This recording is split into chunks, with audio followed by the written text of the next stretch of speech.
What's going on, brothers? Welcome back to another episode of the Hall of Game podcast. And we cater this show towards African American men who are looking to move up and whether it be entrepreneurship, moving up in the corporate world, things like that.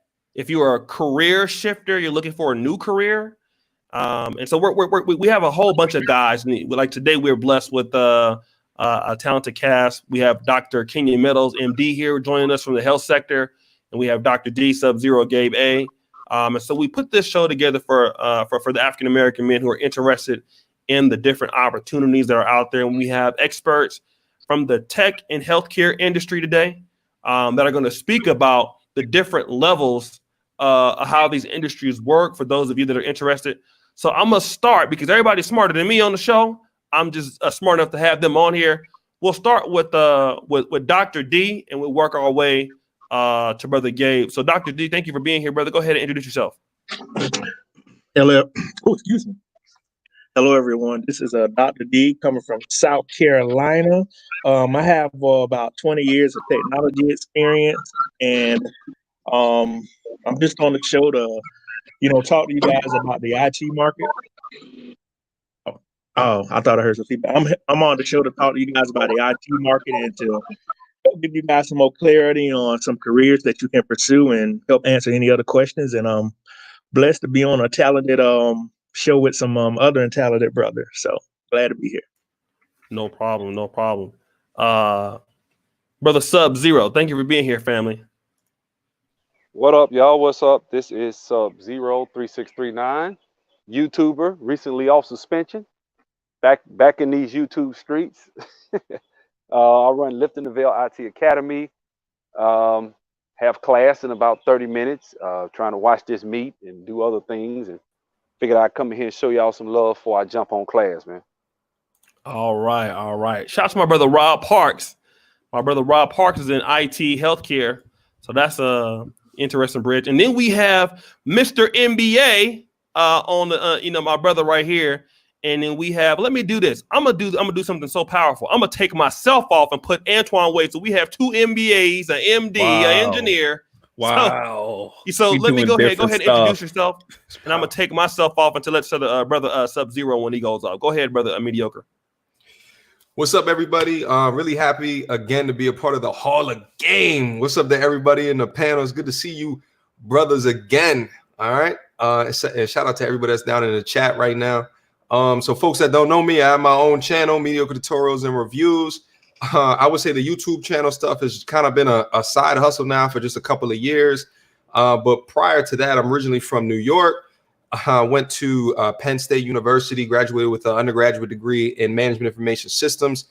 Worked for a large bank for a couple of years, went back and got my MBA at a top 30 program. And then that was almost 7 years ago now. I can't believe it. Time just went like this. So after MBA, I'm still working for the same company that I started with 7 years ago. I moved into being an internal consultant.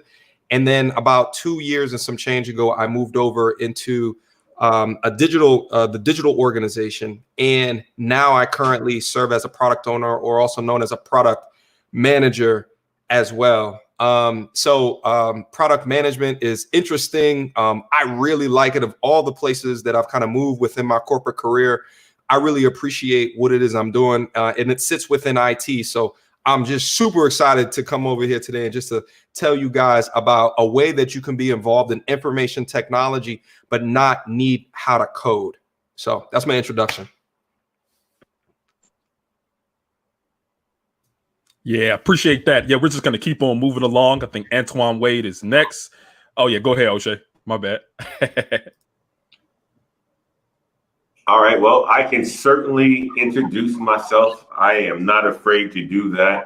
Antoine Wade, founder and CEO of Black Heights. I am happy to be on the forum today with all these bright young brothers. I have a background in management information systems with a computer science undergrad. I also have a master's in, an MBA with a focus in management of technology.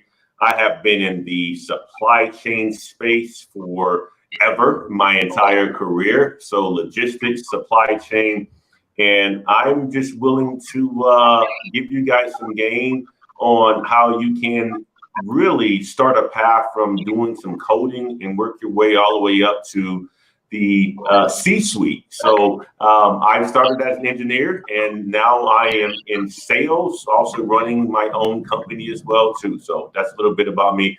I am grateful to be here. Thank you so much, O'Shea, for allowing me on the panel, my brother.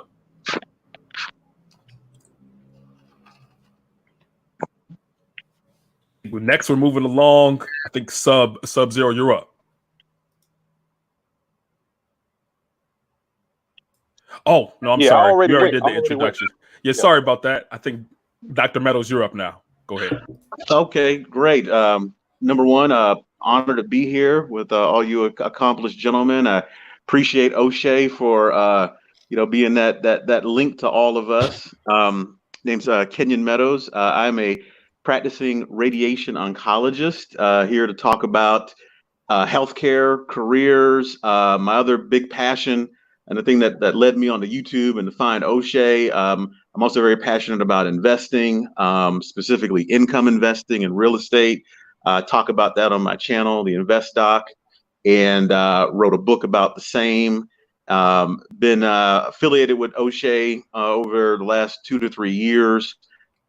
Really appreciate all the content that you all individually and in other groups have put out. I love listening to it when I get some free time in the clinic or driving from one office to the other. Oftentimes I'll watch a replay and, just here to offer any insights that I can. I appreciate it.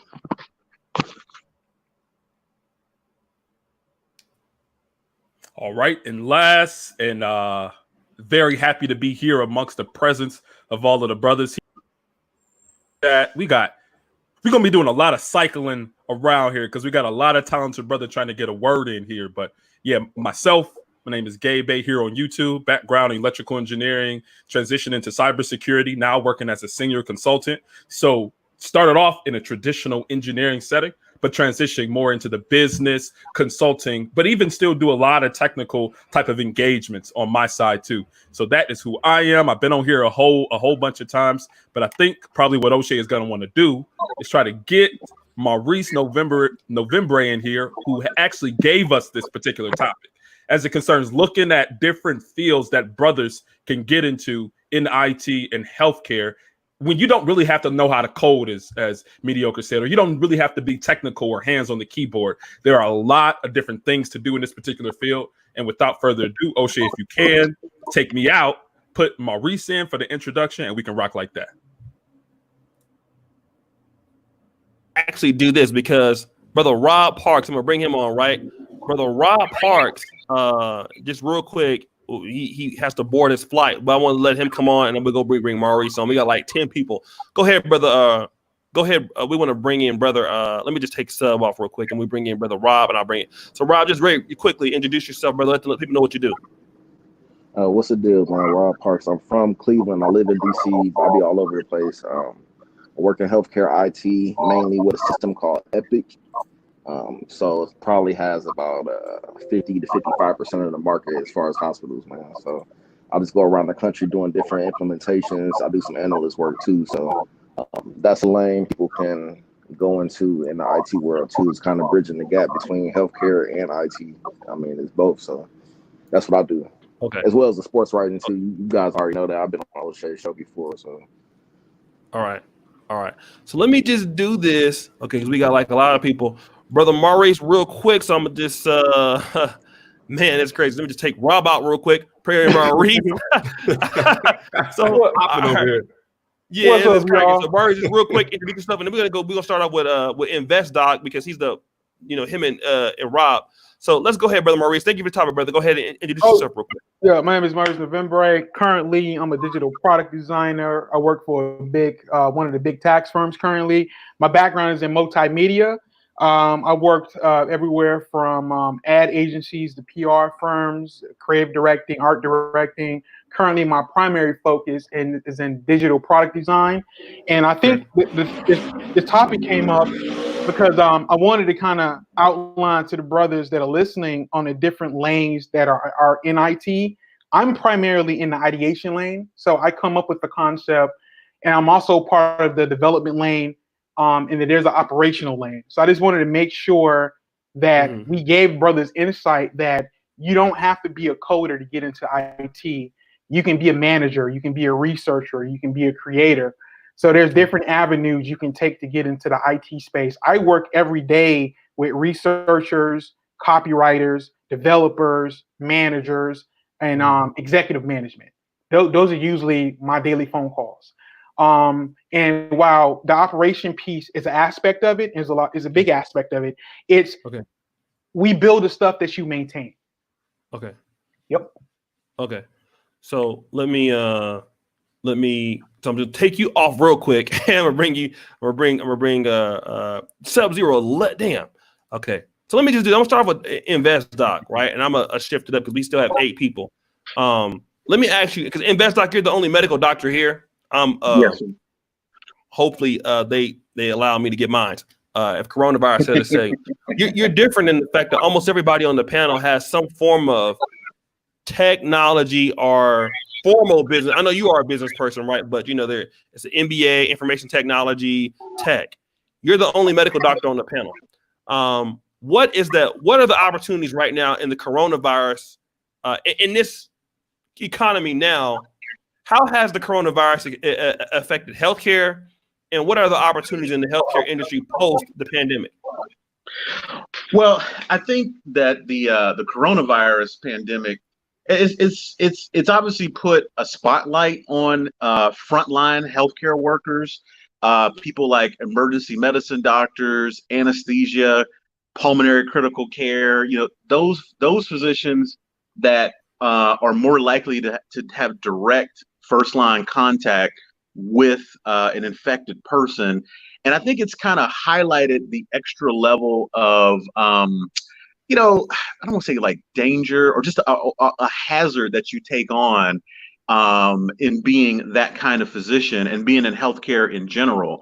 And I mean, it's been 100 years, you know, since the Spanish flu to where we've had any kind of like real pandemic that touched a significant amount of people. You know, we've had, you know, a couple of million infections now and at least, you know, 50,000 people dead in the US alone. And I forget the numbers worldwide. So I think it's highlighted that hazard about going into healthcare.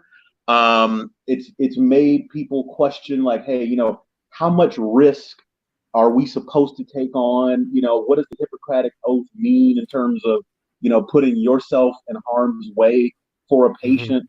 So I think it's made some, you know, I've been on a lot of message boards and hearing people debate this kind of stuff.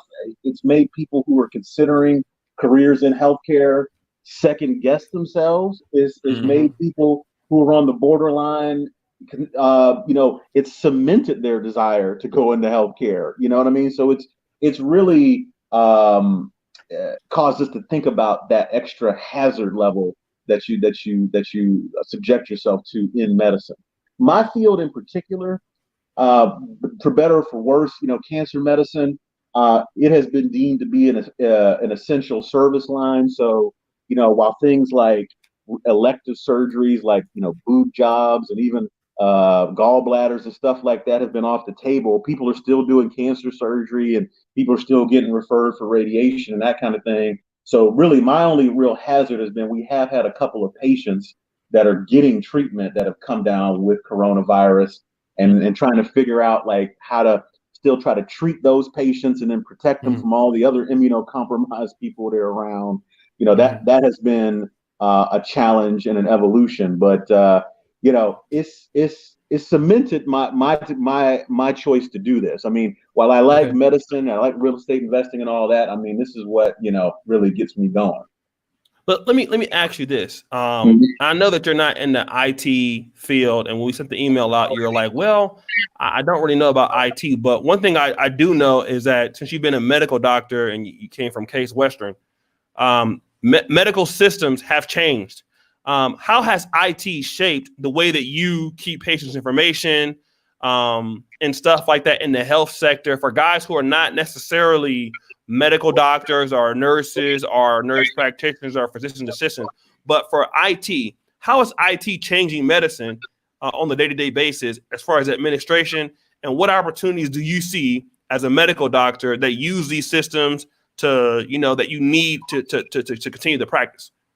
Well, one that's a direct tie into this coronavirus epidemic, as a lot of other physicians who've seen their clinical incomes from seeing patients get cut down, there's been this huge surge in people doing telemedicine, right? And much like, we to be honest with you, we should have had a robust telemedicine system all throughout healthcare. But honestly, a lot of people, doctors, administrators, hospitals, they were kind of dragging their feet on it. And now with this coronavirus thing, it has caused a huge surge. So even my clinic, even my hospital, which is not known for being at the forefront of implementing new things technologically, they kind of hurriedly put together a telemedicine program. And I'm gonna do my first telemedicine visit with somebody, next week. So I think that has been easily the thing that has, from a tech standpoint, that has surged up dramatically. Okay. And I do know some doctors who are really supplementing that lost income by doing telemedicine visits. So that's so I'm sure that's going to be a boon for the support staff and then the companies that provide that. Okay. Hey, O'Shea, let me add something to that, because that really even kind of bridges the gap between that of healthcare and even that of my field of cybersecurity. Because as telemedicine is starting to proliferate these, medical streets as it concerns a business, the thing about it is that I think that a lot of organizations have found that they have been afraid to go to a more distributed and telemedicine type of work at times, because patient data and sensitive data for those patients, like records, those things are now becoming more distributed rather than being in one place, right? In one server room or one data center. So even some of the work that I'm doing, we're actually scoping out some work for some healthcare organizations. They have a new CISO, a new information security officer in a particular healthcare organization. And this lady is like, I don't know what to do about that. So they're bringing in my consultancy firm to say, hey, we want you guys to do a security assessment of all of the different assets we have in our environment for us to be able to not only roll out newer technology in our healthcare organization, but also make sure that this stuff is secured. So that's another bridge that I'm seeing between IT, healthcare, and even cybersecurity. And let me just do this real quick. Go ahead, Kenyon, and then we're going to bring in Rob real quick. Go ahead, Kenyon. Yeah, and just to highlight that, pre-corona, they were very concerned about security, and so you had to have HIPAA compliant providers to do the telemedicine, of which Zoom, ironically, who's had their own data security issues, was an approved provider. But now that Corona's hit, they're actually allowing us now, and this is like a national thing, you can use some of the more, widely available consumer technology such as Skype and FaceTime Messenger, all this. You can pretty much use anything you want now to do it. So I know a lot of people that barrier has been brought down, but again, security issues will be there. HIPAA, right? Okay. Let me do this. I'm gonna take myself off and let Brother Rob explain what he does in the healthcare industry, and then we'll get on with the show. But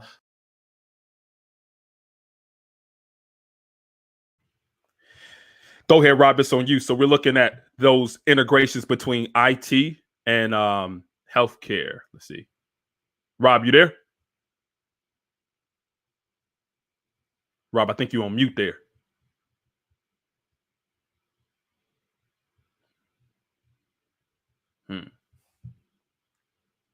Can you guys hear him, or are you guys hearing me? Seems like he fell off. Okay, let's go, brother. Let's go to Antoine Wade, and then we'll bring Brother Maurice in just a minute. I'll take myself back. Actually, did he come back? Oh, he came back. Let me take myself off. Let me take you off real quick and bring Rob in. All right, Rob, go ahead, Rob. You're on mute. Rob, you're on mute, man. You making the light skin face. He over here looking at his lips and stuff. Yeah, girl. Rob, man. Rob. Man. Rob, you struggling, brother. We tomorrow. All right. Shout out to Brother Rob. Okay. Go ahead, Brother Antoine Wade.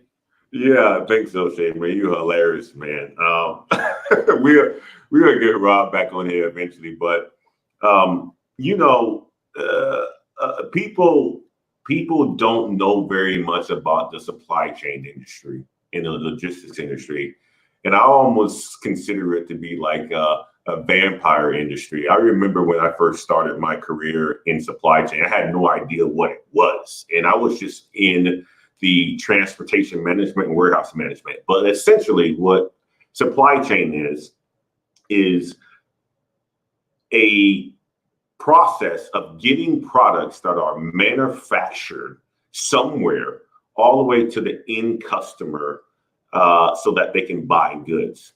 And if you can think about the impact that the coronavirus has had on many of these major big companies that are out there, it's been humongous to where at one point in time, companies were looking to outsource their supply chain. They went and really started the manufacturing all the way in China.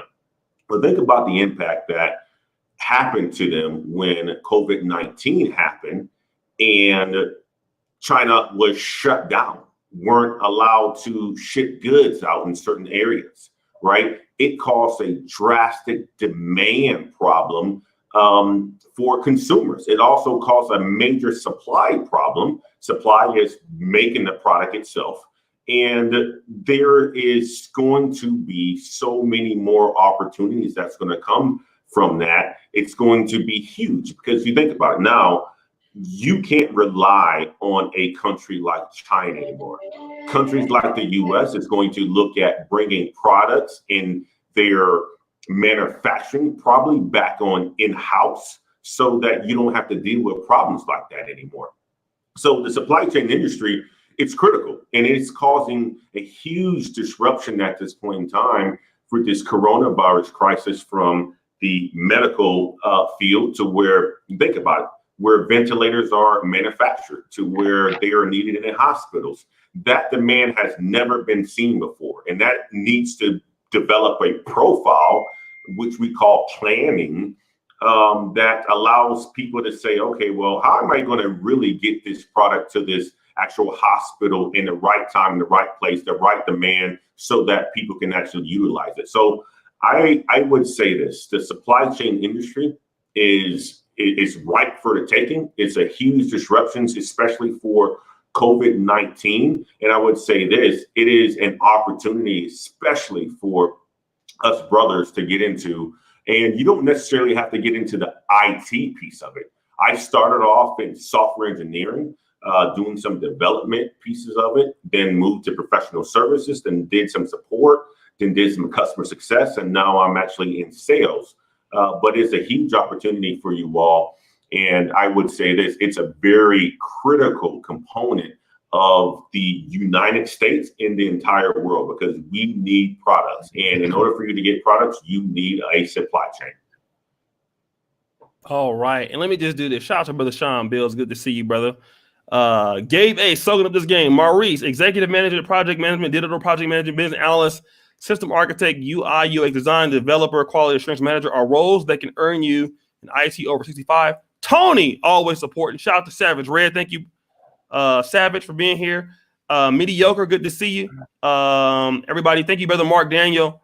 Now, there was a question from a brother, Brother Kenny Conjo. Thank you so much for the super chat. Brother Matt Blaylock, I'm not going to forget your question. Salute to the brilliant panel. Any advice for career in predictive analytics? And Brother Kenny Conjo, multitasking, tasking, and moderating can't go without saying one of the best concepts needed in the Black YouTube circles. Salute to all the panelists, ODJ, technology and med can't go wrong. How to man. Kevin Samuels, thank you. And thank you, Sub-Zero, for the support. Let me go ahead and go to Brother Mediocre Tutorials, and then we're going to go to Dr. D, and we're going to let Maurice sum it up because of this topic. Let's go ahead, Mediocre. Yeah, sure.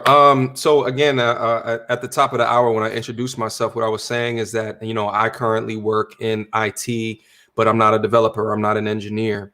All right. So what is it that I do? Well, I currently work as a digital product owner for a Fortune 100 company. So what does that mean, right? When I say digital product owner, I said it a couple of times on the channel, and I'm sure there's a lot of you guys that's like, well, what does that even mean? So think of it like this. most of pretty much every company has a website. They have an online presence. There's some companies that have apps, right? You go on your app store, whether it's the iOS store, the Android store, you can go and you can download these digital assets, right? So a component of what I do is I own features tied to that asset, right? So let me try to break it down more simply. YouTube, for example, there are digital product managers that manage components of YouTube. Everything that you're looking at on a particular screen has an owner established with it. For example, you come onto the page, you see a home screen and all of the things and how it's the recommended feed and tab. There are people established to curate those things based off of the algorithms that have been created, and they do so in a really genius way, which is like a code that no other company can infringe on that intellectual property, but they do so much in a way in order to have a benefit or value that they're establishing for the company. That is probably most likely owned by a product manager, how the homepage operates. The search bar, that's something that's completely different, functions completely different. That's owned by a product manager. Other components on the page, such as the related videos, that is owned by somebody. So I say all that to say is that there are people that are working, multiple people, companies that work in positions, and what they try to make is something as complicated as putting all these pieces and parts together to make it look as seamless and as easy for you, all in the mindset of how would a customer want to interact with this design to fill in the gap, to fill in the need, right? And I heard earlier we had I think it was Rob, I think his name was, that he's a designer, right? So like I work with designers on the digital product that I manage for my organization. I also sit within an IT line, right? So within my IT line, you have developers or engineers that I work in, where I am telling them a business perspective of how my customer wants to deal with my digital asset, right? Who wants to deal with my app. And I create that, and I create a prioritized list, and they call it, you put it into a backlog. And then based off of kind of the priority that I'm setting, a developer is going to go in and actually create it. Now, the beautiful thing is that, having to understand how a customer wants to interact with something and not necessarily knowing how to do it. And that's the sweet spot, and which is why I love this field, right? Because, as I mentioned before, I did a management information system degree for my undergrad, over a decade ago. And what I noticed with that, right, is that I don't like the code. I don't like the code. So, and it's just not my thing. It's not how my brain works, or what have you. So I was like, well, how can I get closer to technology? Because I'm passionate about technology. I love technology.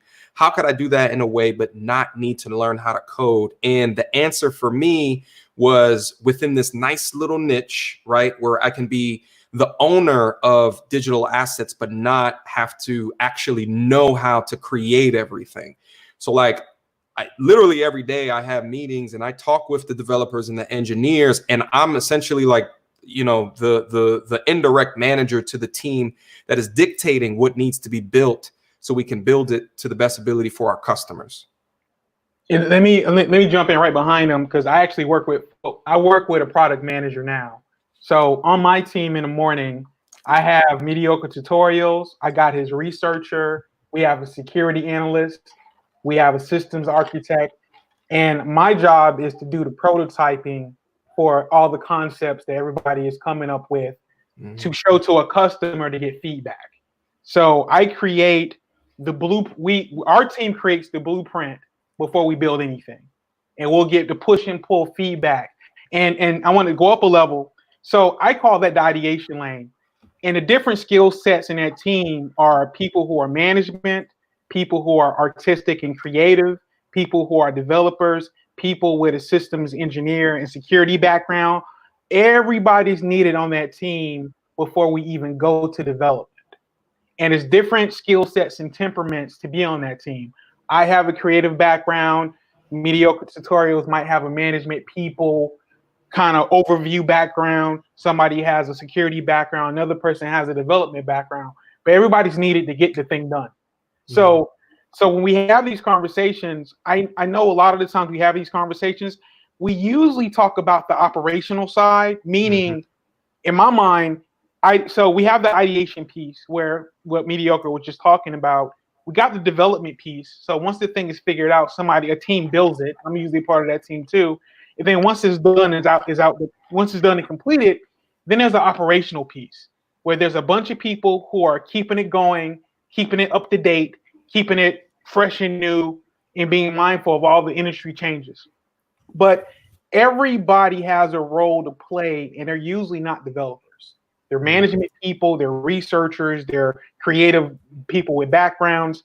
And so I just wanted to kind of open up the floor a little bit and kind of go, not only can you be a developer, but you might be just a good people person that can manage. Okay. You might be that guy. Or you might have a creative background in graphic design. Or you might have a security background. But everybody's needed, and the money's excellent. Right. Okay.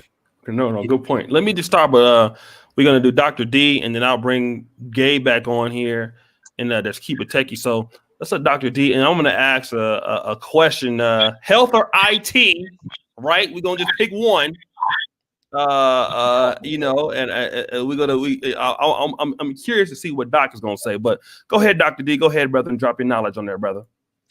Oh, hello, everyone. My specialty is in automation. And the reason my specialty is in automation is because we are about to enter the fourth industrial revolution, and automation is going to affect the whole world if you don't see the aspects of it now.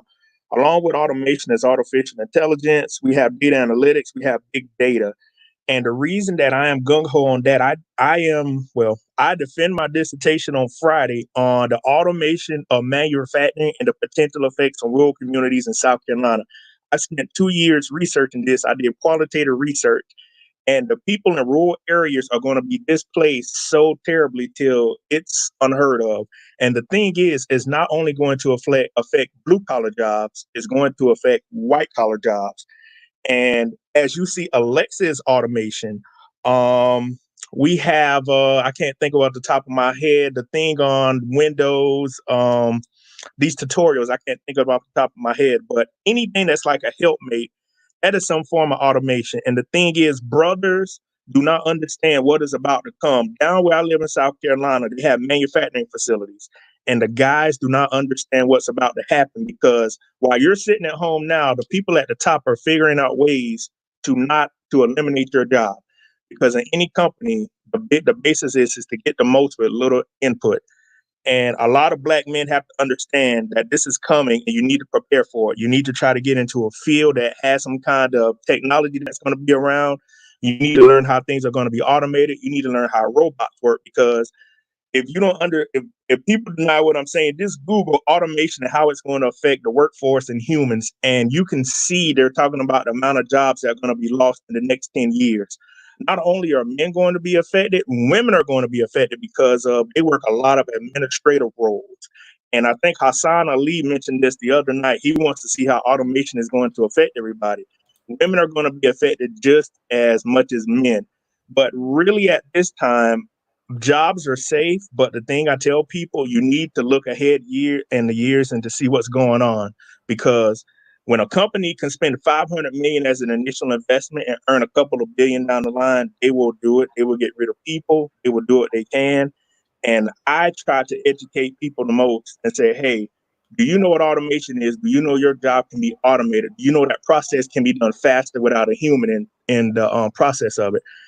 They use robots in surgery. I was talking to O'Shea when I first came on about they have robots that help surgeons perform medical surgeries now. So if it can be that pinpoint and help out surgeons perform surgery, what do you think it would do to the existence of humans? And the thing is, we got to prepare for it. I know a lot of people don't like to talk about it, but it is something that is coming. And with the coronavirus, this is pushing the acceleration of automation even faster. We've all seen on the news where all the people in the fast food restaurants were complaining about, hey, I want a minimum wage raise. They say, screw that. We'll just put a kiosk there and get rid of your ass. We could save that money every hour and have people place their own order. So when people complain about, hey, we need a minimum wage raise, they can automate the process. Every process just about can be automated. It is scary. So I'm even working on trying to keep myself ahead of the curve. But as just anything in life, there are going to be people that that care about it. And there are going to be people that like, oh, it can't happen until they're out of a job. So the people that lack the skill set and only have a high school diploma, it is going to come up and it is going to bite you in the ass very fast. So that is my take on that. Yeah, I remember like a year and change ago when they were like boycotting McDonald's and they were asking them to raise it to $15. And I kept on saying to myself, well, you know, based on what I know, it's a weird thing to ask for, especially when that variable cost to pay each worker is eventually going to be less than the fixed costs of just investing in an AI that can just do it for you. You know what I'm saying? But you brought up a fantastic point as well, brother, in the sense that even white collar jobs are at risk. There's an article, and I don't want to link it down in here because I don't want you guys to click off the live stream, but there's an article where JP Morgan Chase was looking to automate a process with it that lawyers go in through, and it was taking up like 400,000 hours worth of their time per year. And they installed an AI into whatever the process was. I think it was like reading documents and coming up with summaries for the documents that they used to put in lawyer hours on. You know, lawyers are very expensive.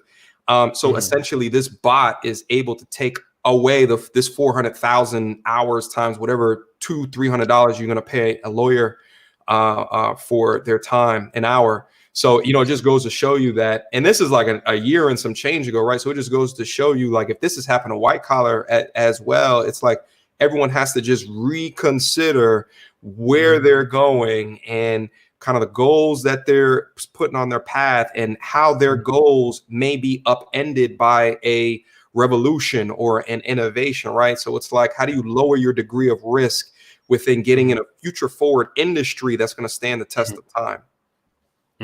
Let me no, good point. Let me just do this. Keep Tech, I see you back, Gabe. So before I do this, shout out to I'm multitasking here. Then we're gonna go on the next topic. Basically, which is going to talk about health or IT in different fields in health or IT for those who are technical and those who are not as technical. So I guess, you know, for people, we're gonna two-part thing. But let me do this. Shout out to Brother Terrence B out of North Carolina, New York, but live in North Carolina. Thank you, Tony. Declaration. Good luck on the Doctor Defense. Thank you, Tony Davis, Antoine Wade. I have forgot your question, brother. Thank you, Red Alert, for the super chat support. Thank you, brothers, for all your support. Super chatting on the show tonight. Brother Uncle Markel, thank you. Mickey James, thank you. Frederick Johnson, thank you so much. Yes, we have 2 MBAs, a medical doctor, an engineer, a nigga in Africa. So we're doing pretty good tonight. So what I want to do is this.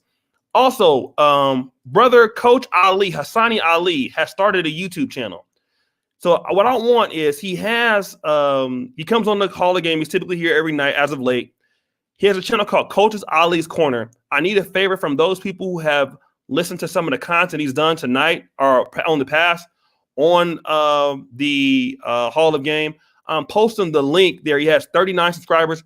I would have really appreciated when he wakes up in the morning, he would have 100. So I would need 60 people to subscribe to his channel and notify of when he goes live, right? Because he's really a good brother. He has really good information. He's like a life coach brother. He writes on the Negro Manosphere. He's married, so he's doing very well. Went to Central Michigan. So I would appreciate you, brothers, that would go and subscribe, hit the bell.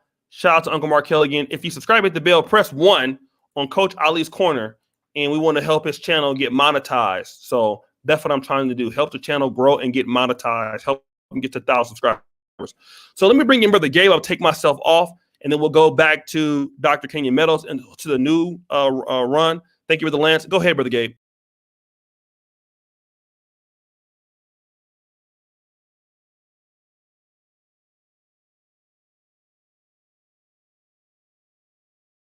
Gabe, were you there? Gabe, take yourself off mute, Gabe. I think Gabe is not there. All right. While Gabe is getting ready, let me just bring in Keep It Techie real quick. Hold on. Okay. Keep It Techie. All right. Let me just do this. Gabe, when you're ready to come back, unmute yourself. Let me just do this real quick. Let me go back to Dr. Kenyon Meadows, okay, while we have, and I'll bring the other 2 brothers in a minute. I want to know something because I've been hearing about automation. I've been hearing the automation from Dr. D. I've been hearing from him from Mediocre Tutorials. Now, you are an oncologist, Case Western Reserve graduate. We have Brother Antoine Wade, Georgia Tech, Mediocre top 30. Number one, Dr. T. Meadows, are you or do you think people like you, specialists, are you worried that you will be pushed out by automation at some point? Is that going to happen for medical doctors, healthcare professionals? Yes, it's going to happen. At this stage of the game, it's one of these things where, you see interesting articles in journals, you see some studies. Okay, let me give you, one concrete example. I know that there is a startup company that is funding this device that, ophthalmology services, looking in people's eyes and whatnot. It's something that worldwide there's a huge shortage of. And so instead of having a physician look at the back of your eye and be able to tell, you can tell people have hypertension, diabetes, strokes, and stuff like that by looking at these fine blood vessels at the back of their eye. And they have a machine now that can recognize those patterns at a very comparable level to an ophthalmologist or an optometrist. Okay. So that's one example of, and anytime there's any kind of pattern recognition going on, that's ripe for automation. So on the radiology side of it, looking at CAT scans and things of that nature, we already have computer assisted diagnostics when like a radiologist looks at a mammogram and it's like, okay, there's the human eye, and then the computer will point out some things to the radiologist kind of simultaneously. But that may get to the point where, the machine is good enough to do that initial reading, and you might not even require that human oversight. So that poses some interesting quandaries in terms of workforce needs and that kind of thing. I mean, being a physician is a huge sunk cost in terms of schooling and debt and all that kind of stuff. And at the end of the rainbow, you at least used to be promised this very solidly lucrative and stable job at the end of it, and that may change. Well, let me ask you this then, because that may change, and I'm like, I don't know how much money in debt. I don't want to talk about it right now. I'm gonna cry, and I'm just trying to be a GP, so I'm not even trying to specialize. Like I'm trying to do primary care, which is not like one of my buddies has got an internal medicine residency, and I think he wants to do like gastroenterology after that, so he'll specialize. But let me ask you this. Looking at the world right now, and as intelligent as you are, would you look at the world right now and say, I'm going to go back to medical school, or I'm going to go into a different career with what you know right now? With what I know right now, I guess the most solid thing would be like, what am I telling my 13 and 11-year-old daughters, right? Like when they were first born, of course, I envisioned them going into medicine, right? I thought that would make the thing that would make me the proudest. Now, I'm not so sure in that regard. And to think about like what are the advantages, say for instance, of like a tech career versus medicine, right? Like, to get to the top in medicine, a specialized MD, that's a very rigid pathway that you can't accelerate compared to something like tech where you can start dabbling in tech from a young age, learning how to code, build a circuit, web design, all that kind of stuff. And you can get all these certifications and stuff like that pretty much as soon as you have the cognitive ability to do it, and even start earning money so much earlier and stuff like that. So my mindset has shifted a lot. And like, I wouldn't mind my daughters, say, for instance, going that route. Because when you really do an honest computation of it in terms of opportunity cost, flexibility, and things of that nature, you actually come out, I think, ahead, provided you start early on in some of these fields where you can start making money and have the ability to be like an independent contractor, have clients, things of that nature. Whereas medicine, as you know, is very, very rigid. You can't make, MD board certified money until you're like in your late 20s, early 30s. There's really nothing you can do to speed that up. And Right. so I'm evolving is the bottom line, and I'm not sure I would do the same pathway knowing what I know now. Okay. Let me ask you just one last thing, right? Because that's an honest assessment. Knowing what you know now, I mean, the healthcare industry, is it still booming, even with what we have right now? Is it still something that is lucrative for an African American or a Black man to go into, even despite what we have right now?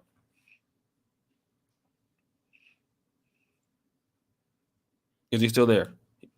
Doc, Yeah, unmute I'm still yourself. there. I'm sorry. Yeah. Go ahead. Yeah, I mean, when you look at the average salary of like it's kind of a difficult thing to say, but you look at like the average salary of all physicians and whatnot. I mean, compared to like what the median household income is, yes, like medicine pays well from an income standpoint, but in all honesty, you don't go into medicine quote unquote for the money because it's so far down the line, and you've got so much debt, and you got to sacrifice so much of your social life, relationships at times, doing residency and all that kind of stuff. So I would not tell people to go into medicine for money. There's much easier and quicker ways to get to money than doing medicine, to be honest with you. If you were to put that same amount of rigorousness into other things, you'd actually make more money and earlier. So you got to have an actual love for, patients and, dealing with the headaches and all that kind of stuff. I mean, so that's what I would, Okay.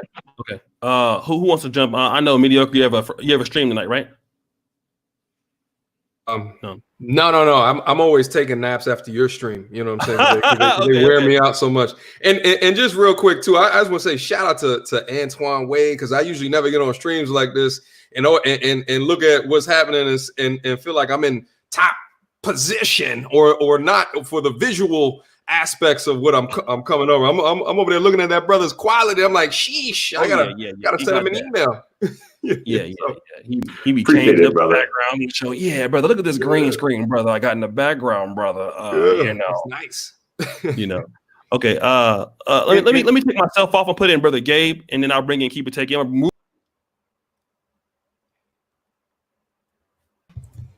Hey, what's good? So somebody else can start off, and I can build off that. Hey, so Gabe, there was a comment that Black End Travel super chat. I thought it was a pretty good question. What did he ask? He said I work in IT for 10 years without a BA degree. Currently have 2 Microsoft certifications. Yeah. And an AWS, that's Amazon Web Services, cloud certification, but I'm not making the money I would like. Any advice? Yeah, so a lot of times you do run into that. A lot of times within tech, a lot of times people start off a typical role. People start off as in like help desk doing network administration. So they're typically doing like answering. When your computer goes down at work, these are the people that you call in order to help to pretty much bring you back online, and sometimes they can be doing stuff on the back end, doing like some quality of service, keeping your internet pretty much running. That can be a wall that you run into a lot of times, right? They can try to keep you in those roles for 10 or so years. And I think that this panel is kind of showing that there is a diversity of roles that you can go into, right? You can go up to that of program management or project management, but even you can kind of bridge out a little bit more, because I know that even within cybersecurity, everybody isn't hands on the keyboard technical. You can get into what you call risk management framework, and those people don't touch anything as it concerns a computer. So I would say for that particular brother, I would say look at the different roles within your organization.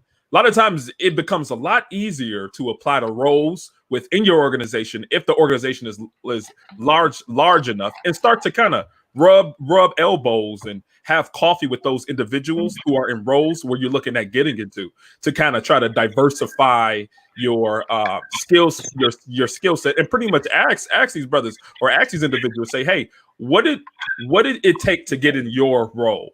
What would I need in order to transition into your role? Or, hey, do you guys need a little bit more help in the work that you guys are doing as an additional resource? And you can even lump that into your different goals within your organization. So I would say first start off looking internally to the organization that you're in, and even start to branch out and start to see, hey, within IT, what are some different roles and responsibilities or job titles that I can apply for that aren't necessarily in that help desk or network administration? Because a lot of times you're capped off pretty early as it concerns salary when you're jumping in there. So hopefully that helps.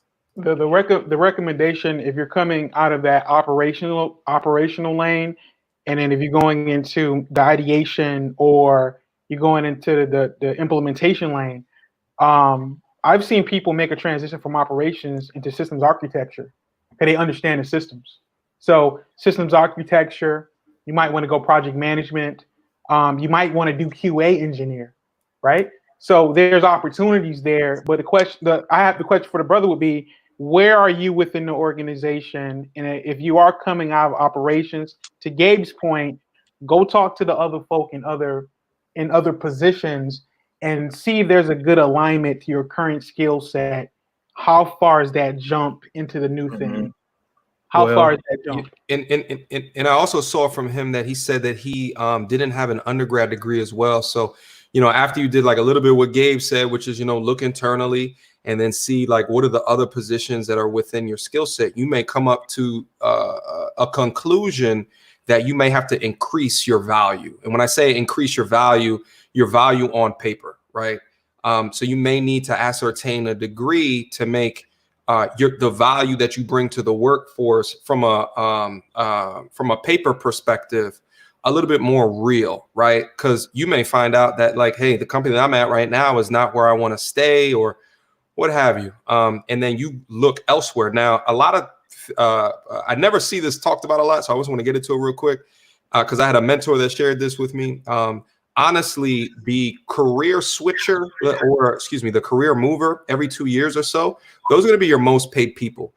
There's something about moving within a company where they know what you're getting paid, and it kind of devalues your negotiation tactics, as opposed to you coming in new to a new organization based off of whatever the visible certifications or education that you can show them, married to whatever your story is and how closely aligned to that position is. But oftentimes when they don't know how you, let's say, behaved in a specific organization or how, right, like you worked on different projects in an organization, you can a lot of times command a lot more, right? So like if you're 10 years in, a company can feel like, well, he's been in for 10 years, he's not going to leave anyway, right? So you may come out at the end of that and say to yourself, based off of this, well, I have to just go to another company. I'd say on top of that, in the realm of the things that I'm talking about, it's really getting yourself in a position to feel uncomfortable for a very long period of time with getting to meet new networks, potentially getting additional certifications or a bachelor's degree or a master's degree on top of that, and all these different components. So if you're really serious about making more money, there may be a lot more additional work, a lot more making yourself uncomfortable that you have to put at the forefront before you can be able to really overstep those boundaries. Yeah, let me throw in something very quick there. Ask your manager, ask your supervisor, right? Even starting from there, say, hey, I know that I'm here. I desire to be here. What do I need to be here as it concerns the salary? What do I need to do in order to get to that point? Because I've done that. And I've actually, the first time I did it, I got a no. I got to know you're going to have to be here for another 3.5 more years in order to get the salary that you desire. And just like Mediocre said, I dipped for 3 times my salary. So I had to break my salary ceiling in Atlanta. I had to relocate to DC and become a consultant. I got a signing bonus and I got a pay jump of $15K, but it was uncomfortable. I left a lot of friends and family behind to get to where I got to get to. From DC, I made the move to California. Did another 10K bump. Right. So it really depends on, to Mediocre's point. One of my mentors, married to what your mentor said, and he's an HR professional, been in the game 20 years.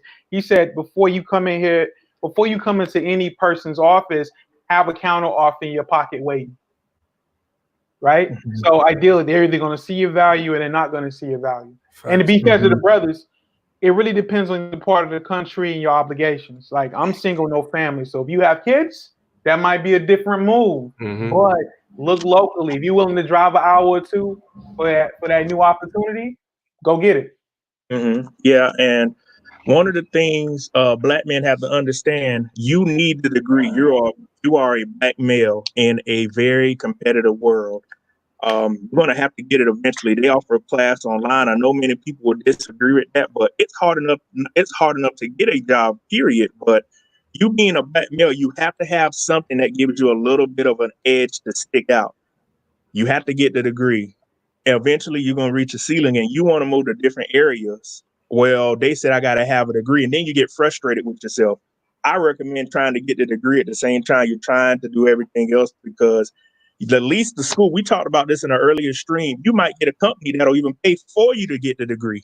Yep. And once you read it, they'll pay for the graduate, the bachelor's, and the master's, and you can leave and dip and say, I got my stuff paid for. So reach out and do that, but you're going to reach the ceiling eventually. They'll pay for all the certs and say, we'll pay for you to get the degree, and you leave there with minimum debt. So you have to look at it like that too.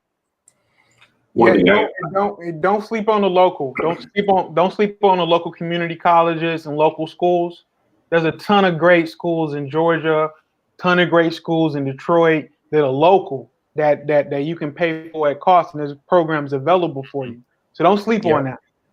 Yeah. One thing what I would say is this, guys, is and you guys have said a lot and all wonderful advice, but what I would say is just what is it that you want to make from a salary standpoint, and align yourself to what that is, right? If you want to make, 65,000, you want to make 90,000, align yourself to what paths and what careers in the IT software world that allows you to do that. As you continue to move up in salary, you have to be closer to the customer. So if you're in IT, kind of in the back end row right now, doing these projects and you're working with internal people, try to align yourself with people that are your customers, right? People that are the customers who are buying your business's products, right? Align yourself in professional services, align yourself into the customer support organization, the customer success organization. And as you continue down that row in front of the a customer track, you still get to maintain your IT skills. You may just be doing it at another level. It may take you to travel the world, which will give you another exposure, another experience. In my career, when I started off as a software engineer. I was in development for 6 months because that's what was the career path for anybody who wanted to go into professional services. Once I got to professional services, I said, I would never, ever be a developer in a development organization again. You sat down there day after day coding products. I'm a people person. I like to be on the road solving people's problems. And I had an opportunity to do that by coding, but also talking to the customers, flying around the world, visiting a total of 87 countries in my entire life.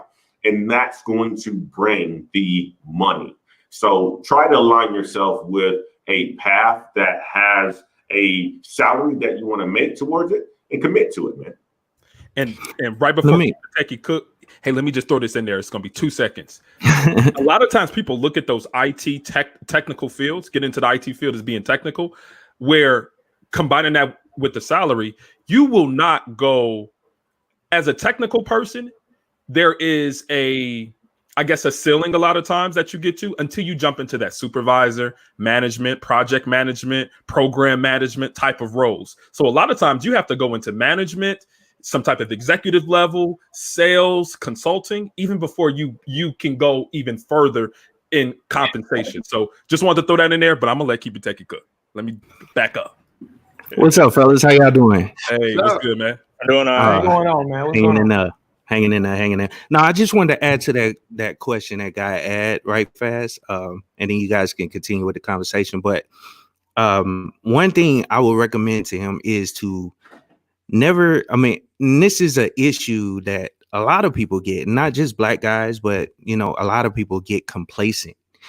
in their positions, and they don't continue learning and trying to pick up new skills. And that's one thing in the IT field you have to do, because things change, just like what Dr. D was saying earlier about artificial intelligence, automation, and all that stuff. You have to have that yearn to actually learn something new every single day, in my opinion. I mean, and that's kind of one of the reasons I started my channel, is because most of the time when I'm doing these videos that I do, they're not, I don't know those programs or applications 100%.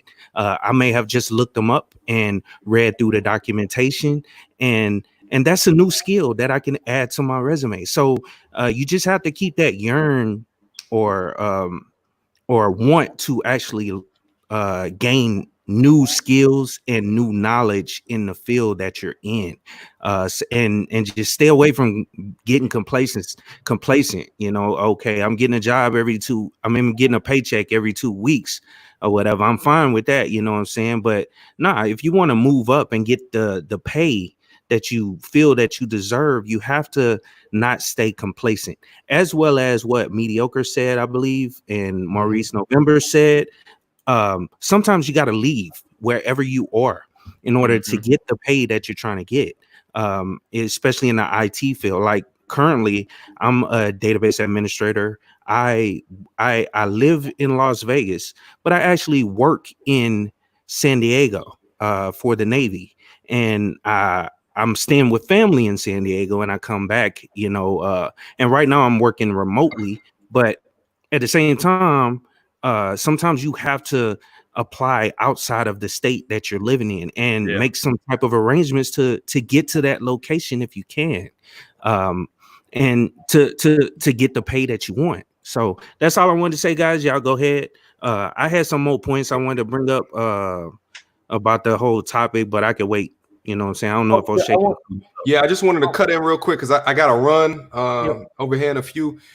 Keep it technical. You just summed that up beautifully, man. Absolutely. And I appreciate you coming through and sharing that. It was actually what I was gonna get. I was gonna get into as well. Listen, I want to leave you guys with a quote as well as a book. Okay. Listen, based on what Keep It Techie said, it brought up a quote in my mind. The true tragedy in life is not failing. It's not failure. It's complacency. That is one of the true tragedies in life, is complacency, because then you get to the end of your life and you look back on your accomplishments and you think that what if, okay? And although failure in the moment feels like it's terrible, failure is a learning experience at the end of the day, okay? It is a major learning experience that tells you more about yourself, right? But it's that will to be able to try that then allows you to be able to succeed or to fail. So I just want to leave you with that real quick, okay? Also, as well, for those that are interested in product management, listen, I have this book right here. It's called Inspired. I'm not sponsored at all. I just have to share this because this is what I would say, one of the easiest reads to understand everything that I was explaining before regarding product management and digital product management. This is like my director of the organization bought this book for the entire organization. That's how powerful it is. It's called Inspired: How to Create Tech Products Customers Love by Marty Kagan. I also I have it on Audible as well, so you can download it and actually listen to it. But if you guys have any interest in what I do, I would say start at this book because all of the information regarding how I work is within this book. I gotta go. Thank you so much to the panel. Thank you so much to O'Shea for doing this yet again. Appreciate you, MTR, for putting this together, and everybody that's down into the chat. Absolutely. Sure, all right, man. So thank you for the contribution. Absolutely. And I wanted to add even a little bit more to that for that brother, because a lot of times what happens is that you can be in a situation where you're like, I've been here 10 years and I can't get out of where I currently was, right? And the thing that you need to be armed with is a story, right? Why, like, right? We're all kind of in the whole idea that you need to leave in order to be able to get more if you can't get it internally. So as you leave, I mean, I would say something like this when you're going on an interview to a new organization. Say, hey, I've become a subject matter expert in the area that I've currently been in. I've been in this role for for 10 years plus, and I've become excellent at what I do. Now I desire, as I've learned more, as I've gained more skills, I desire to apply those at your organization.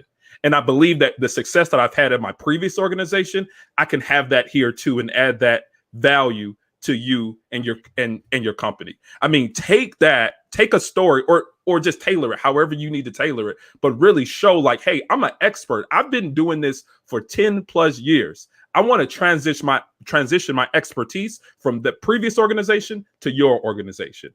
And I don't know of any supervisor, any manager that wouldn't like a story like that as you're transitioning on. Yep, I agree. And don't be afraid to invest in yourself.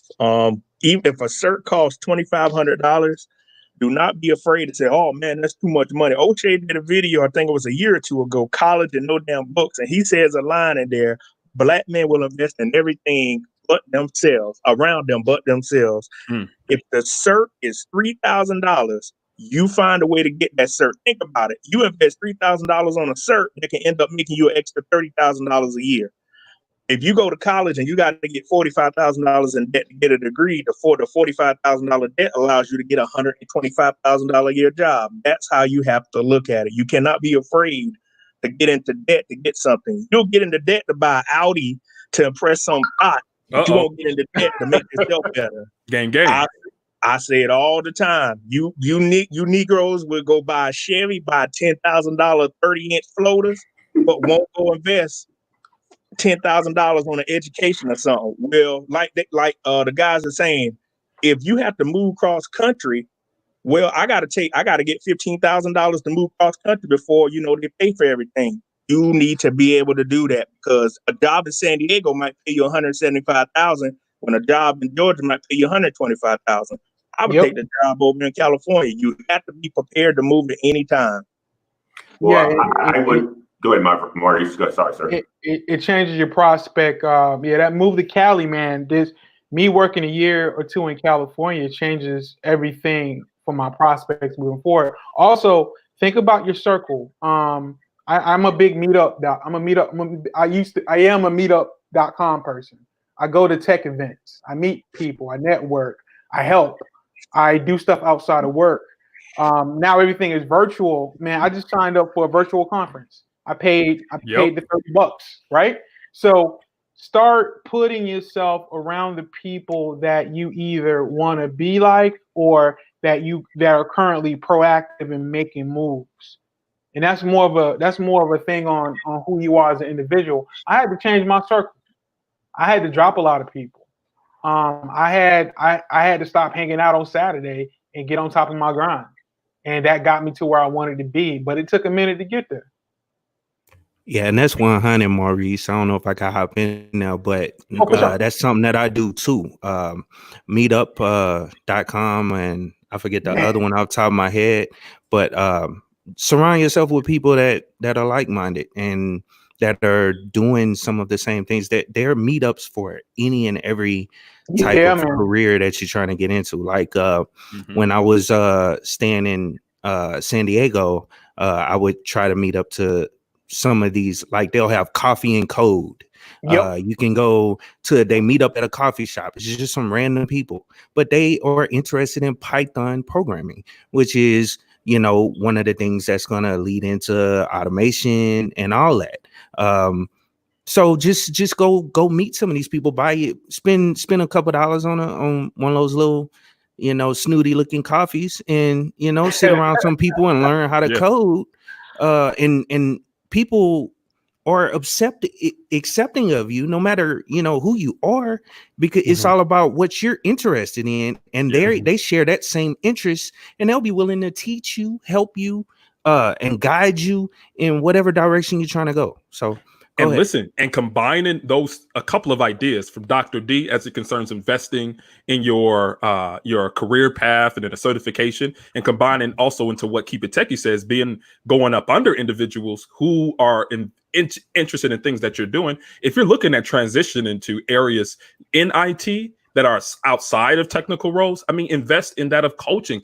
Kevin Samuels and even Brother Antoine Wade has the Black Heights organization, right? That you can sign up and invest actually pay a fee in order to be able to get coaching, to be able to see the path that they took, and then giving you advice. You don't always need to reinvent the wheel as it concerns career transitions. You can invest in a coaching or consulting service like the Black Heights and gain that experience from these people who have already done it.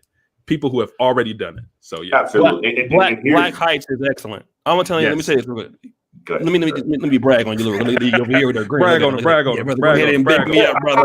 Go ahead and big me up, brother. Brag on him. Guys, I'm just tell you right now.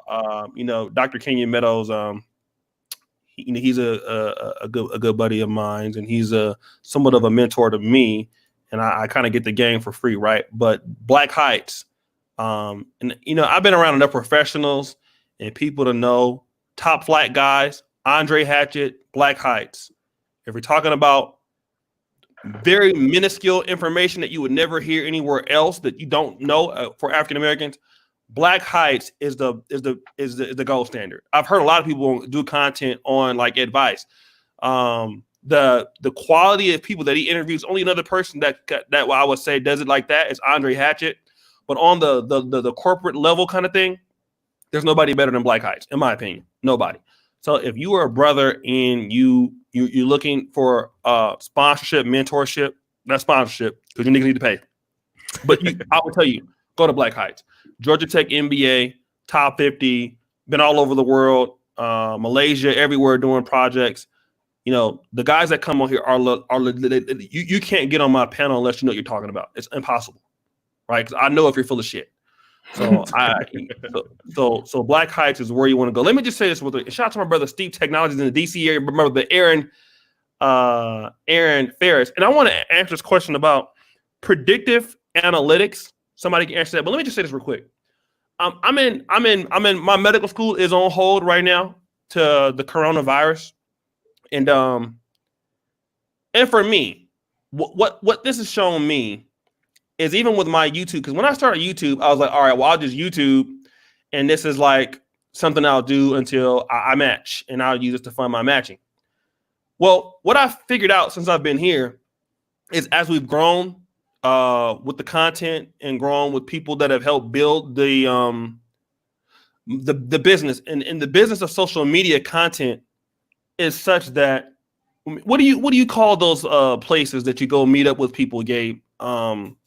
Digital, what they're called like co-working spaces, workspace, right? Co-working spaces. Yep.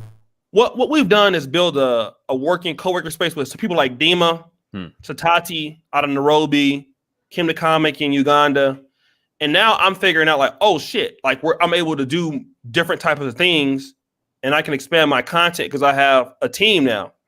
And even me, I'm like, okay, now I'm playing with Adobe Premiere. Now I'm playing with Adobe Audition. So what it showed me is even me in this YouTube business, like I got to elevate my skill set even here and there to even increase. Like even Antoine Wade. Now Antoine Wade's an MBA. If you would tell Antoine Wade 10 years ago, or after MBA school, hey, you're going to be on YouTube and you're going to be consulting, and you're going to be using editing and green screen and $600 software to live stream, you probably laugh at you. You'd be like, what are you talking about? I'm an MBA. Like, I'm not going to be hanging out on social media doing this. But none of us know how powerful this business is, right? And so the platforms are such that now that you do need a green screen, now that you do need Zoom, you do need to know you need lighting, you need all of these things, right? And what I figured out is even though I have one business, and like Dr. Kenyon Meadows is an oncologist, but like now we're coming into the editing processes, and now we're coming, like even guys who are in surgery residencies, they are coming to the YouTube space. There's a brother that's an orthopedic surgeon, right? Black guy. This brother is I forgot what this guy's name. He went to Georgetown Medical School. I would probably say Antonio Webb, MD. Anybody ever heard this guy before? I'm gonna share this brother's page. I watch his channel a lot, man. He's from Baton Rouge, right? From your area. Yeah, he talk about his mom and her battles and everything, man. It's an awesome channel. Okay. This brother is African American brother. He is a orthopedic surgeon and he went to Georgetown School of Medicine after getting out of the military. Yeah. Now, nobody thinks that as an African American, as a medical doctor, you're ever going to need something like YouTube or Facebook. Nobody thinks like that. Not Antoine Wade, not me, not Dr. Kenyon Meadows. And then you find out like, oh shit. Now he's making probably, I'm not saying he's making more money than being a spy. He's not doing that, right? But look at the opportunities that he's getting. He's getting speaking engagements. He's getting invites. He's selling books. Now, it's because now in the social media content spaces, people are using Adobe Premiere. People are using Sony Vegas. People are using, like in the title, you see an AMD 3900X card, right, to render faster for episodes. Now, everybody is stepping their game up in every aspect, because as much as what we do and bring to the platforms that we come on, as much as we're doing in production. So Antoine Wade is competing with people that consult. Like my Celebrity Johnson's competing with people that consult. Like, so all of this is everything comes full circle now. Okay, because now even though you have the skills, is getting that message out. And what I'm figuring out is like, okay, what got me to one part of the platform on YouTube or Facebook won't keep me. And it's the same thing in your personal development. Everything is coming up, right? Like people are pushing hard on their personal lives. And even when they're coming to their Facebook or social media or LinkedIn, people are putting in a lot of work to make themselves stand out. So I would even say that even in this, I'm finding out like, okay, now I need to get that new ASUS thing, or I need to do this. I need to pick up this skill set. We're all picking up new things, right? And I want black men to understand, like, for example, cut to the chase. He's a welder, but he has an entertainment channel that has over 3 million views, and he's buying the Shure mics. And my brother Aaron Ferris, he's he has his own job, but he's a filmmaker, and now he has a page. And so everybody is doing different things to pick up different skills, because now we're finding out like, okay, even to be on a social media platform, I need this and I need that. So what I'm trying to say is this: you never stop picking up the skills, and you never stop building your team. You never stop sharing advice. Like Kevin Samuels, I called him the other night. He helped me with something. I'm helping him. Blase. Same thing, right? And so this game is now 24 hours a day.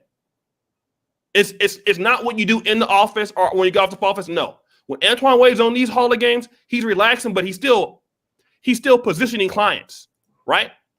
When Maurice is still here, he's positioning clients. Dr. D, if he was consulting, he's positioning clients. Keep it techie. All of this is still positioning. Everybody's still working here.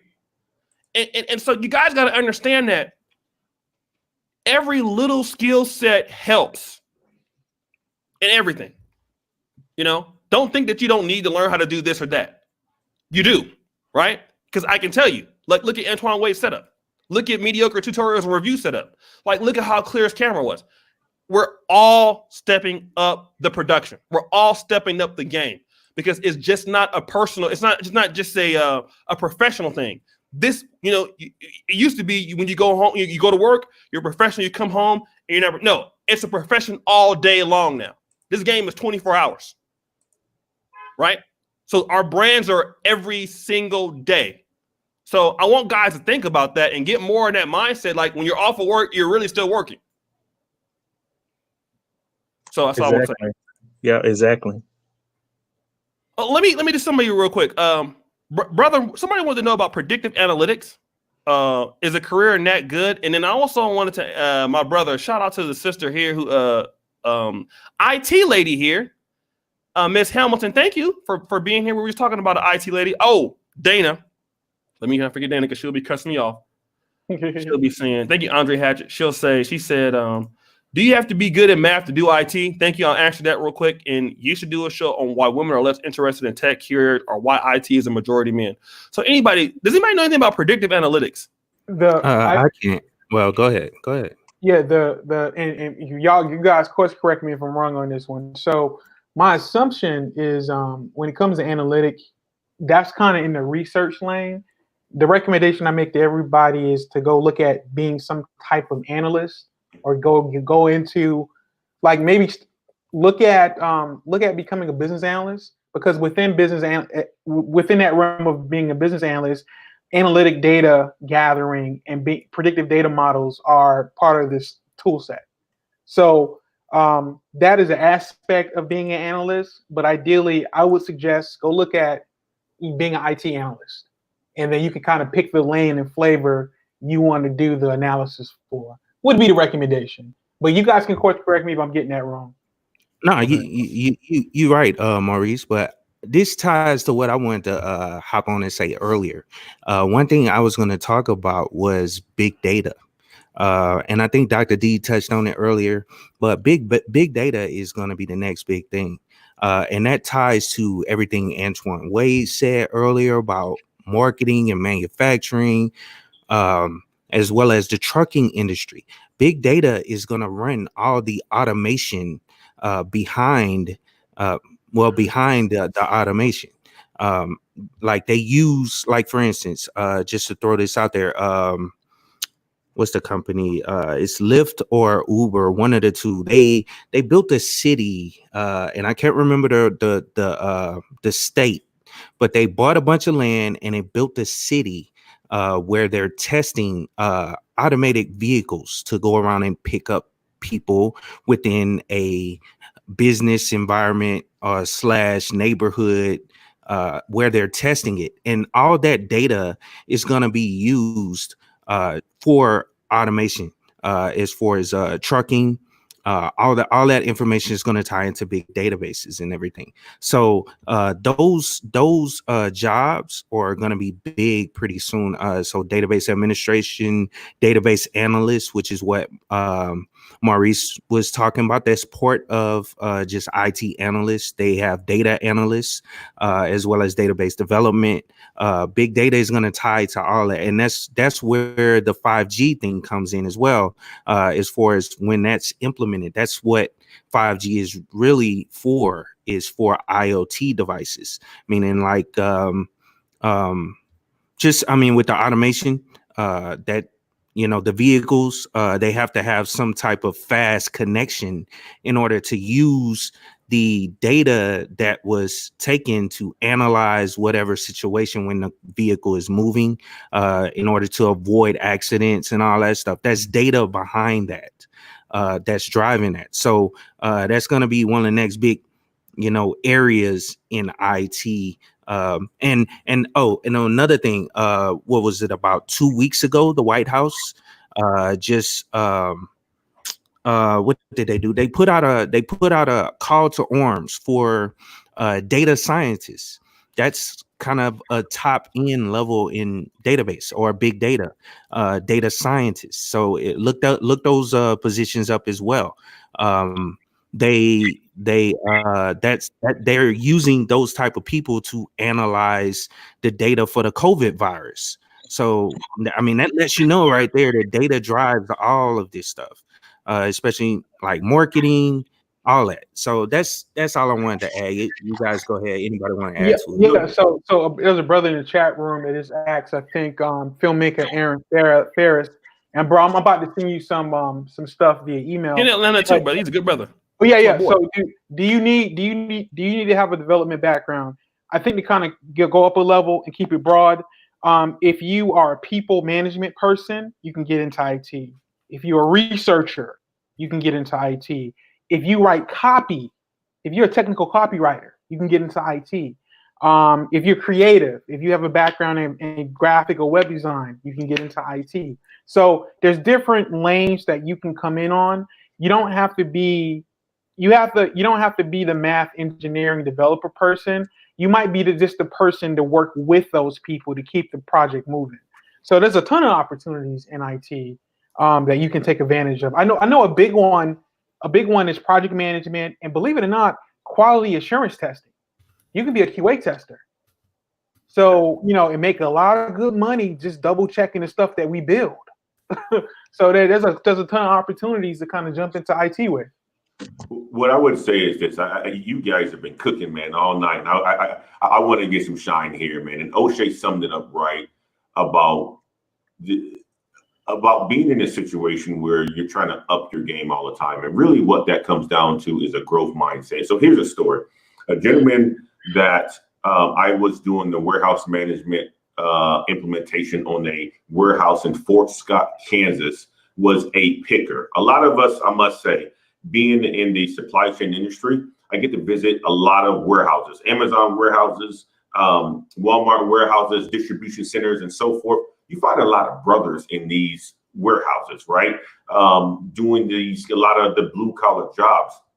But this gentleman was able to start as a picker, work his way up to a manager, same sort of situation like Wrench Turner is in from an operation standpoint, and then go over into IT. Now he's the vice president of IT for Associated Wholesale Grocers. So you can find your path anywhere. The biggest thing I want you guys to take away is have a growth mindset. Always look to do something that is going to make you better every single day.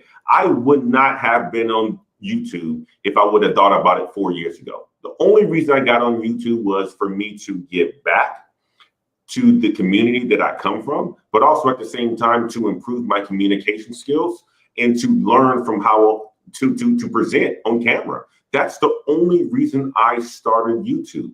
And I have friends and family every single day. Antoine, how do you do it? Well, it's not that difficult. I learned and I struggled the first couple times to get on camera to try to communicate a message, but you learn as you go. Just take the first step. And that's what a lot of brothers are having a hard time doing. I got brothers in my corner all the time. And one of them reached out to me today. He's like, Antoine, I see you loving the stuff that you're doing. And yes, I love it. That's just what I like to do. So it may be boring content, but I'm learning as I go. I tell them right now, take the first step. Start a YouTube channel. Go buy that first house. Stop talking about it and just do it. The first step is the most important, and you're going to learn as you go. You see us, O'Shea, myself, from O'Shea doing the content management stuff to doing, all the Sunday Rumbles. Now he's doing the business intelligence and all this other stuff. Dude, he's a marketing genius in the first place. But you see the evolution of this, guys. It's a growth mindset. Same thing with all the brothers on here. You get promoted, you're always looking for something different, something more. How can you become more? How can you do more? Have that in your head every single time, guys, and you'll be able to accomplish whatever you want to accomplish. Growth mindset. That's what you need, guys. Now go and max out. Right. I just want to add to that. And like I said, for me, professionally and academically, I at least try to be closer than what I was last year, whatever I'm doing now. And I take what and almost every guy that I know from here or just in real life. When you get around people that are doing something, you want to have something to talk about. I know I do. It's important for me, not for a bragging thing, but I just don't want to be left behind. And again, you're seeing all of these people, and while we're talking about tech, I want to add that social media content creation is it's a really big boom. It's look at everybody's on OnlyFans, people are there on Patreon, people are here. Facebook is trying to monetize its systems like YouTube. And so now you're seeing all of these talented people come from all these different industries, and they're coming to the social media content space. Everybody has a podcast now, or everybody has something. So with that being said, everything is monetizable twofold. It's twofold for the corporation, and it's twofold on a consultancy, or it's twofold on a Google AdSense check, or or a podcast revenue share. Everything is linked to this. Like Brother Gabe has the ICS Gabe channel, right? And off of coming on the Hall of Game and some of his stuff, he got an interview with somebody big. So it leads to speaking engagements. It leads to all these other opportunities. So the overall growth in whatever you're doing is just putting yourself out there. I didn't do entertainment, and most of you guys know, like I would never do entertainment, 6 months ago, 7 months ago, but I'm in that field now. And it's, that and then I rebranded my content to serve more of a higher end, should we say, audience, right? So some of the things I talked about before, I might not bring up before, because now I have different level of content that I have on here, and I have my nigga channel on the other one, right? So I just want to tell brothers that put yourself out there. Everybody struggles at first doing something. If it's a new software, right now I'm trying to learn Adobe Audition, which is what I record on.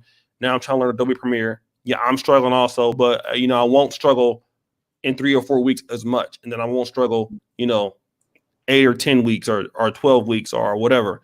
And the thing about us is that we make content every day in our studio, and so it's a lot of opportunity to get better. Even some of the girls are doing it, right? Like my manager edited her first video on my PC. So everybody is trying to up their game, create an opportunity for themselves. So one thing I want to tell black men is always try to create a lane for yourself. This podcast I put together, didn't know how it was going to turn out, but this is a great opportunity for everybody involved, right? So we want to keep doing that. Put yourself out there, create opportunities for yourself, and especially in the underserved markets like black men's content, black males business. There are tons of guys that want to talk to you about that. I can promise you, because nobody's doing it, right? And if you stick with it, there's a reward for anybody wanting to do this. So just guys, think about that. Go ahead, Dr. D. You have something you want to add? Yeah, another market that I've been in for 6 years that I don't see a lot of black men in. I've been an adjunct professor teaching online, and to give you guys a number, I've been teaching school. I taught in person at a school, then I taught at another school. So now all of my stuff is online. Basically, you can earn money teaching kids, teaching students at a university. For instance, last year, I made an extra $57,000 off being an adjunct professor off of one job. And you got to think about it. If your mortgage is $1,500 times 12, that's $18,000. Your part-time job pays your mortgage. Black men don't look at that. Anywhere, once you get into this realm, anywhere there's a university, a tech school, you can go teach part-time. Most of the schools want you to have a master's degree and have experience. You can earn $3,500 just going to teach 2 nights a week. And you're like, I don't have to worry about my $2,000 a month mortgage. It's paid by school. And with the coronavirus, it has changed school forever. They are going to need people to teach online more than ever now. So if you have the skill set and have the education, you can make money teaching online. You don't have to sit here and actually talk to the students. All their coursework is online. You grade and you respond to the discussion questions. I'm teaching 3 classes right now, and it is $4,800 minus taxes. So in the next couple of weeks, I'll get $3,400 in my bank account. That's how I've been paying for my flights when I had to go up to Pittsburgh. That's how I've been paying down debt. That's how I've been saving money. When I buy a house and buy other stuff, my part-time job is going to pay for my mortgage. So that is one less headache. And they need black men, minorities, to meet EEO regulations. I rarely, even when we have these online meetings, last night, O'Shea emailed me. That's what I was doing last night. There are very few black men that are in these markets and have the technology skills. Keep It Techie and I talked about it. I'm working as hard as I can to find myself another school to teach for and help bring him on.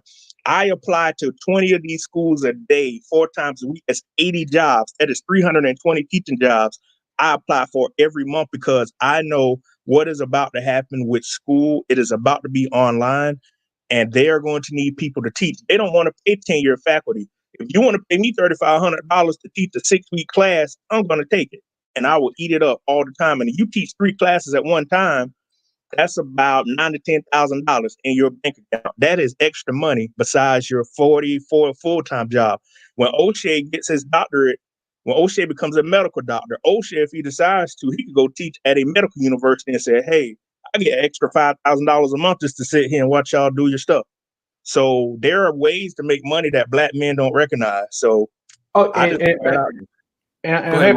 happy that you brought that up. I used to teach in continuing education. Minimum hourly rate for continuing ed without a master's degree was anywhere from 25. If you was teaching a traditional course, we taught anything technical, they jumped up the hourly rate to 35 to 45 an hour. I used to teach web design. I used to teach basic Photoshop. And I'm happy that you're talking about it. I never thought about applying until you said something. And also, I used to do workshops. I used to do 2-day workshops, like literally 6 hours a day, get in, get out. for something that was like in graphic design. So that's a thing. Yeah, thank you for talking about that, bro. I forgot all about that. You guys want to know something? And O'Shea bragged about me, but I'm going to brag about him tonight, right? I said something earlier that O'Shea is a marketing genius, and I truly do believe that. Think about this skill that he has, and think about how and where we are today with COVID-19. COVID-19, schools are out. Schools may come back. It's not going to be the exact same. They're going to look to diversify, use some sort of technology. Think about the skill set that he has. He has an ability to entertain you for hours and hours of a day. He knows how to create that entertainment. He knows how to make sure the camera angles are correct because he's doing it today. He knows how to throw some fun stuff in it to catch your attention. Marketing genius, technology genius. That's the skill set that's going to be needed for the rest of the world. So you're probably looking at it as O'Shea is a YouTuber, but the skills that he has, the ability to be able to communicate, the ability to be able to facilitate, translate to every other industry. And before you know it, this guy's going to be making $2 million a year. He's already probably making $1 million right now, but he's probably making $2 million plus a year. And people are just going to gravitate to him because of his expertise, guys. It's just that. Take the first step, learn something, become an expert at it, and you have no idea where the opportunities are going to take you over time, man. But I would say this, man. O'Shea, you're a marketing genius, brother. I can't say enough about it, man. I look at it every single day and see the ability that you have to grab somebody like my attention who would typically not dabble in certain things, but bro, I'm here, man. I'm here. You know how to speak nigganese. That's what it is. Everybody got a little inner nigga in them, and I won't say I appreciate that, but shout out to my brother George Macon, because I won't give him a credit. He was telling me, you have ability to transcend certain levels of your content space, and sometimes it's good to have people in your corner. But I want to say this: Antoine is very big on interning, and I had a big chance to work for African Diaspora for over a year, and there's certain content strategies that from them I was able to pick up. So one of the things I will say is, you can always in these spaces collab with, especially in the tech and social media sectors. You can work with other YouTubers, are bigger platforms, and learn things. Everything like that is available. People give that information out for free, or allow you to do stuff. So I just want to tell brothers, that if you want to create yourself to be more valuable, it's there. There's nothing stopping you, even in the coronavirus epidemic. So we're gonna do that. Anybody got any last things they want to say? And what I want to do is don't leave yet, because I am going to reward you guys. I am going to roast Black China. So we are going to go back to some nigga stuff right after this. Black China's going on OnlyFans. I am going to roast up Black China. And that's how I get a lot of guys to watch these shows, because a lot of these guys are coming from those celebrity junk channels. So she on OnlyFans for real? Yeah. You want to go ahead and subscribe to her player? Now tomorrow we're gonna talk about something a little bit more general, right? And that's, should you date a woman or marry a woman that makes more money than you? I think that was Dr. D and Andre Hatchett both emailed me that at the same similar time. So we'll rock with that one tomorrow. South Carolina, Orangeburg, South Carolina, the Williston, South Carolina, thinking of the same thing. Yeah, so that's gonna be tomorrow's topic. So guys, I want you to do me a favor, and that's going to be our link that we're going to be on this channel right after this show. Last words from you, brothers. I appreciate it, O'Shea. Thank you so much for inviting me along as well. I really appreciate you guys on the panel, man. I learned so much. You guys were cooking tonight. I think it was great content for the folks who are coming up, man. And this is the content that they need, man, to continue to do better, look better, and just be better, man. Thank you so much, guys. All right, brother. Brother, keep it techie. I was just gonna say, hey, I appreciate you, O'Shea, letting me on, and everything, man. I appreciate all the brothers, man. Y'all dropping the game. You know what I'm saying? Trying to help these younger folks out. You know what I'm saying? So we can move forward as a community. But I appreciate it again, O'Shea. Thank you. Thank you, brother Gabe. Also, thank you, Gabe. Thank you, Dr. Kenyon Meadows. Right, we're going to be doing some work with Dr. Kenyon Meadows. Brother Andre couldn't get you on this one. Dr. D and Maurice, and then guys, you're going to go ahead and watch this Black China. This roast is epic. It's an epic roast. You don't want to miss that one. I was going in. Go ahead, Maurice or Dr. D.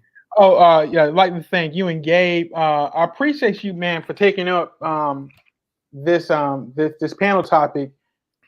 This really appreciates you, O'Shea, for creating this platform for brothers to come and congregate.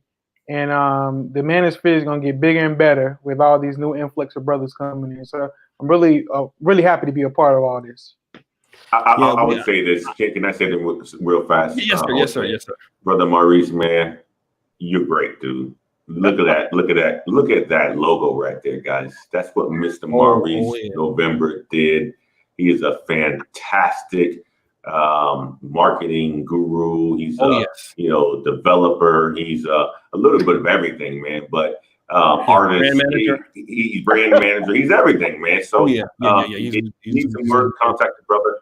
Good dude. He was on the show the other night, and he was getting a lot of accolades. But I am a customer of his, and I am very happy with the work that he has done and his level of professionalism, man. So appreciate it, Maurice. I had bro. I was an art director for a brother in California that worked for Burrell Communications for about 10 years as a VP of PR. He used to run McDonald's, Ford campaigns, and he was my mentor. So I'm just giving y'all what he gave to me. It was a blessing to work for Mr. Jim Hill. So, bro, it was a blessing. So appreciate the compliments, man. Really appreciate it. Yeah. And guys, don't forget, after this, we're going right to the Black China roast. I will be getting on her. Dr. D, go ahead on and drop some game, brother. And I've been streaming all goddamn day. Shit. Go ahead, brother. Go ahead.